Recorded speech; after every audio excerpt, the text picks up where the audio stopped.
What did you take away from the two games up in Brooklyn? Well, I thought, we did some really good things. We really did. And it was evident some areas that we need to vastly improve in. Played two very good teams, different teams, but two high-level teams, both athletically, skill-wise, well-coached, the whole bit. And we just didn't play well enough against Villanova to beat a team of that caliber at this stage of the season. The challenge now is, a month from now, are we better? And when the ACC starts, we're going to face a ton of teams like that. So we need to make some improvements. In what areas specifically coming out of the Villanova game? Well, I think even in the Arkansas game in the first half, our defensive rotations weren't good enough. They were much better in the second half, and they weren't good enough at all in the 40 minutes against Villanova. Too many shots at the rim for that team. And then offensively, we executed well in a lot of areas, and we have to be able to finish some more plays around the basket. And when we get some really high quality looks, we've been putting them in, and we need to continue to do that. But you also have to be able to, if you go through a drought, which you're going to at times, especially against a really good defensive team like Villanova, your defense has to hold the fort for a little while. Sure. You know what I mean? And we were able to do that in the first half, but we weren't able to do it as much in the second half. When you look at Charles Mitchell before the season, we heard the talk about his conditioning, weight loss, that type of thing. Did you expect him to produce this fast as he has, with the double-doubles? Well, what we've talked about with Charles is he's had games like this before. Be consistent with but it. It was every third game. Mm-hmm. You know what I mean? Now it's been every game. And that's, he gets the credit for that. Mike Bewley gets the credit for that. But again, it goes back to Charles understanding and really buying in, changing how he does things, changing his daily approach. And in addition to all those other things, he's our best practice player. And there's no coincidence there. If you do it every single day in practice, you have a greater tendency to do it in games.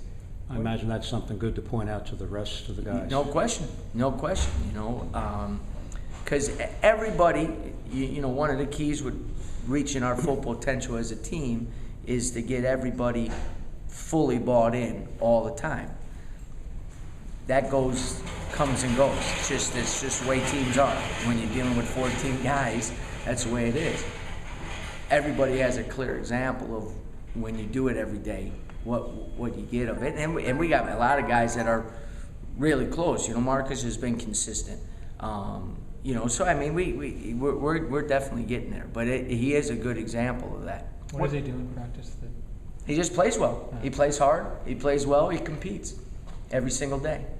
And that's the 2 hours that we're together in practice should be the best time of the day. Should be you know what I mean? It should be. It is for me, and it is for the guys, and at different levels. And we just need to keep getting that level up there. What needs to happen for you all offensively when you have a game like Villanova where Marcus and Adam are collectively off? I mean, I think they were combined, 3 for 17 or something like that. We're in deep trouble right now. I mean, something else has to happen. It's not that you don't have other people that can pick up some slack, but does that mean the ball goes that much harder inside? Does that mean? Yeah, a little bit, but I think if you look at the combination of Nick, Marcus, and Adam in that game, I think we're a combined 4 of 24. Mm-hmm. You know what I mean? I'm going to be honest. If all 3 of those guys aren't scoring, we're going to have a hard time putting the ball in the basket. They're 3 out of 4 leading scorers. Mm-hmm. So it's like if you can't run the ball and you can't pass the ball, you're going to be able to score in football. It's going to be hard to do. Mm-hmm. You know what I mean? It's going to be hard to do. And I think we were down 9. ran a really good action for Todrick, got him a wide open 3. He missed it, but we have confidence that he can put that in. I think we were down 8 maybe, or 8 or 10, and we ran a sideline or baseline out of bounds special play for Quentin. Got him a really good look at a 3, and he missed it. And he's shooting 38% from the 3. So if you get him an open look when both feet are set, you got to feel good about that. And those are big plays. You know what I mean? Those are big plays because they either stop the bleeding where you haven't scored in a couple possessions, or now you get in the last 8 minutes and a 6 or 7 point game is a big difference between 12 or 14 points. Mm-hmm. And more so than even the point differential. It's just a different mentality there as well. I believe it was after the ETSU game you said maybe you need to get some more minutes for Lammers.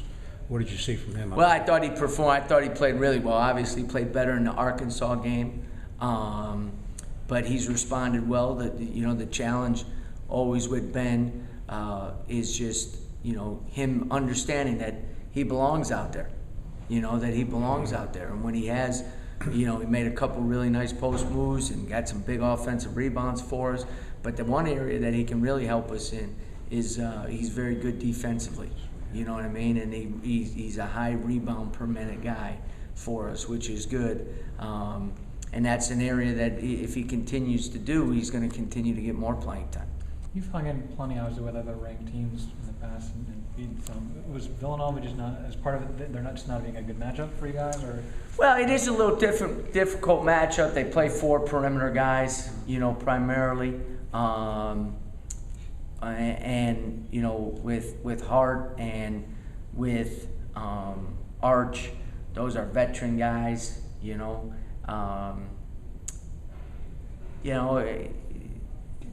At this point, they're better than us at this point. You know what I mean? Mm-hmm. And our challenge is to get to the point where that's not the case anymore. But you saw a team that could make it to the Final Four and make it to the national championship game. They're that good. Wow. They're that good. When you talk about Wofford, well, first of all, they've been on the road all games except one, so I guess they're used to playing on the road. Mm-hmm. And I guess you have to talk about Spencer Collins too when you talk about. Well, the first thing you talk about Wofford is they're one of the best programs in the country that no one knows anything about. Right. Constantly in the postseason, picked to win the league again this year. Start 3 seniors and 2 juniors. They seem like every year they start 3 seniors and 2 juniors. I don't know how they do it. They must go right from high school to junior year. But they're unbelievably well coached. And what they do is anytime you relax, anytime you lose concentration or focus, they score on you. And they're just really good. And they control tempo, and they know exactly who they are. And so, and it's just pieces. And Collins is really good. Gordon is really good. The freshman McGee is an exceptional shooter. The guy who was hurt came back and played in the last game. Yeah, Jackson. He had 7 rebounds, 4 offensive rebounds in the last game. So they're only going to get better. And this is a great test for us, because they are a disciplined team that they won't get rattled. They won't back down. They've seen it all already, and they're going to continue to see it. And when they get in the league, then they beat everybody up. That's kind of been their game plan for the last 5 or 6 years, and Mike's done a great job with them. Will they try to set the tempo, do you think? Oh yeah, and they'll make you work on defense. And again, we're not a team that gets out and pressures and denies and gambles to try to speed it up, because that kind of plays into their hands too. They're better at handling that than we are at doing it. We got to play our defense, but we got to stay concentrated, possibly for the entire shot clock possession. So there'll be less possessions in this. So what that means is your efficiency in both ends of the court has to be even better. Adam, it seems like his history, and it's really been the case thus far. It's obviously early, but he'll be hot one game, maybe not as much the next. And I imagine it's a challenge for any player, but how do you get into a point where he's a little more... Well, he's one of those guys that, where maybe the streaks even occur within games. But a lot of times those streaks can break open a game. Right. You know what I mean? The biggest thing for him and anybody like that is just constantly be ready to shoot, be thinking shot, even if you miss the last 1 or 2, have a short memory. and you know, rise up and shoot it with confidence. And I don't think there's any issue that, you know, any issue there. If he continues to shoot 40% from the three, we'll be okay. What would you tell Tech fans that are despondent about the football season, about why they should come follow your? Well, you know, this year was a combination. You know, not to compare it, but 2 years ago our season was marred in injury, where we had a chance to be pretty good. And then last year we kind of stayed away from the injury, but we lost every imaginable way. Paul did a really nice job of combining both into 1 year. You know what I mean?